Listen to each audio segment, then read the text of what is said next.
बहुत समय पहले एक छोटे से गांव में एक पुरानी हवेली थी। गांव के लोग उसे काली हवेली कहते थे, क्योंकि वहां से हमेशा अजीब सी आवाजें आती थीं। कभी घंटियों की टंटनाहट, कभी किसी के रोने की चीखें, तो कभी खिड़कियों का अपने आप खुलना और बंद होना। गांव के लोग उस हवेली से बहुत डरते थे। शाम ढलते ही कोई वहां से गुजरने की हिम्मत भी नहीं करता था। कहा जाता था कि उस हवेली में एक भूतनी रहती है, जो रात के समय इंसानों को पकड़कर खा जाती है। लगभग 100 साल पहले वहां राजा विक्रम सिंह रहते थे। उनके पास बेहिसाब दौलत थी, लेकिन उनके कोई संतान नहीं थी। जब उनकी पत्नी की मौत हुई, तब से वह अकेले और क्रूर हो गए। कहते हैं कि उन्होंने अपनी दौलत बचाने के लिए कई मजदूरों को हवेली की दीवारों में जिंदा चुनवा दिया था।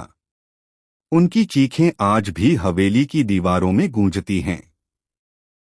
राजा की मौत के बाद हवेली उजाड़ हो गई, लेकिन लोगों का मानना था कि राजा और उन मजदूरों की आत्माएं वहां भटकती हैं। गांव में 3 दोस्त रहते थे, अरुण, रोहित और विजय। तीनों बहुत जिज्ञासु थे और भूतों पर विश्वास नहीं करते थे। उन्होंने तय किया कि वे हवेली में जाकर सच्चाई पता करेंगे। एक रात जब आसमान में बादल छाए थे और हवा तेज चल रही थी, तीनों टॉर्च और माचिस लेकर हवेली की ओर चल पड़े। जैसे ही उन्होंने हवेली का दरवाजा खोला, दरवाजा चर्र की आवाज के साथ अपने आप खुला। अंदर घुप अंधेरा था, दीवारों पर मकड़ी के जाले लटक रहे थे और हर कोने से बदबू आ रही थी। जैसे ही वे आगे बढ़े, अचानक एक कमरे से हंसी की आवाज आई, है। तुम आ ही गए। तीनों दोस्त सहम गए। उन्होंने हिम्मत करके टॉर्च उस ओर घुमाई, लेकिन वहां कोई नहीं था। फिर अचानक दीवार पर खून से लिखा दिखाई दिया, भाग जाओ वरना मौत मिलेगी। अरुण ने कहा, यह सब किसी इंसान की शरारत है।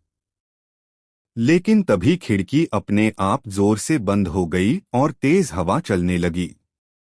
तीनों दोस्त तहखाने की ओर बढ़े। वहां एक पुराना लकड़ी का संदूक रखा था। उन्होंने जैसे ही उसे खोला, उसमें से एक कंकाल गिर पड़ा। उस कंकाल की आंखें चमक रही थीं और उससे आवाज आई, मुझे आजाद करो। मुझे दीवारों में जिंदा गाड़ा गया था। डर के मारे रोहित चीख पड़ा और बाहर भागने लगा। प्यारी बच्चों, ये कहानी कैसे लगी?